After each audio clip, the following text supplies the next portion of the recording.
Hi everyone, today we are reading one of my favorite stories. This book is called Ruthie and the Not So Teeny Tiny Lie. And this is Ruthie on the front cover. And we can't tell, but it looks like she's holding something behind her back. If I turn the back cover around, I can see it's a camera. And Ruthie wants to keep this camera, but it is not hers.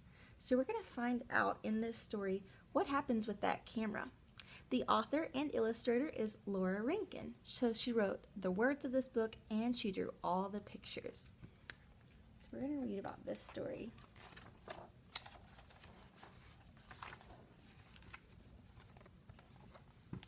Ruthie loved tiny things. The tinier, the better. Her toys were the teeniest imaginable. She had dinky dinosaurs, itty-bitty trains, ponies no bigger than your pinky, and teddy bears that were barely there. Look at her teeny tiny toys. Ruthie loved finding tiny treasures too. At the beach, she searched for the smallest seashells. The flowers she picked were no bigger than fairy wings. She even had an eggshell from a hummingbird.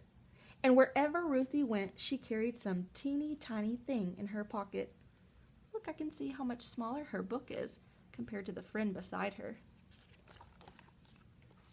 One day at school recess, after jump rope and swings, Ruthie took a turn on the twirling bar. When she landed, she saw something in the grass.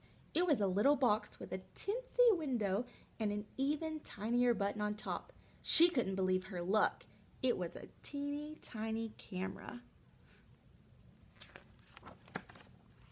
Ruthie looked through its little window, and then she pressed the button on top to take a picture. Click! Just like a real camera. This was absolutely the best thing Ruthie had ever found, and it was hers. Click! Click! She tried it every which way. Say cheese, clouds. Click! Say cheese, little bug. Click! Say cheese, school. Click! Say cheese, Martin. Click! But Martin didn't say cheese. Martin said, "Hey, that's my camera." Uh-oh. Wonder if Ruthie's going to give back his camera. Ruthie was startled. "No, it's not. It's mine." "Give it to me," said Martin. "It's mine." "It is not, is to." "No, it's not," shouted Ruthie, and she raced back to the class. Ruthie found the camera, so I guess she thinks it's hers, but maybe Martin had just left it there on the playground. "What's going on?" asked Mrs. Olson. "Ruthie's got my camera," cried Martin. "I got it for my birthday, and I dropped it on the playground." But Ruthie wanted that teeny tiny camera in the worst way. "It's mine," she yelled. "I got it for my birthday." Well, that wasn't true at all. Not one teeny tiny bit. I wonder why Ruthie would lie about the camera.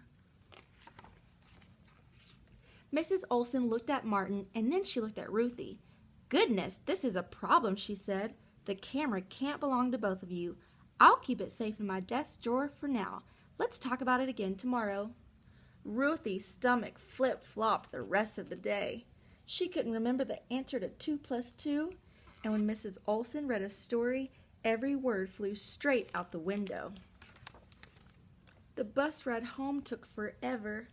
"Hi, Ruthie," said Mama. "How was school?" "Okay," mumbled Ruthie. Dinner was macaroni and cheese, Ruthie's favorite, but she couldn't eat, not one little bite. "Aren't you feeling well?" asked Papa. "I'm not hungry," she said. At bedtime, Ruthie was close to tears. Looks like she is about to cry. Wonder if she's feeling bad about lying earlier about the camera. "What's the matter?" asked Mama. So Ruthie told Mama and Papa the whole story. "What do you think went wrong?" asked Papa. "I said it was my camera," cried Ruthie, "but it's not." "It's going to be okay," said Papa. "You made a mistake and tomorrow you can fix it. I think Mrs. Olson and Martin will understand." Ruthie's really upset, though. I don't think she wants to lose Martin as a friend either. But the next morning, Ruthie could barely eat. Maybe Mrs. Olson wouldn't understand. Maybe Ruthie would have to sit in the timeout corner. Maybe Martin would never, ever talk to her again. Maybe no one would ever talk to her again. Not one teeny tiny word. The school bell was about to ring, and Ruthie took a deep breath and began the long walk to the front of the room. Mrs. Olson's desk seemed far away. Looks like she's about to walk all the way up to the teacher.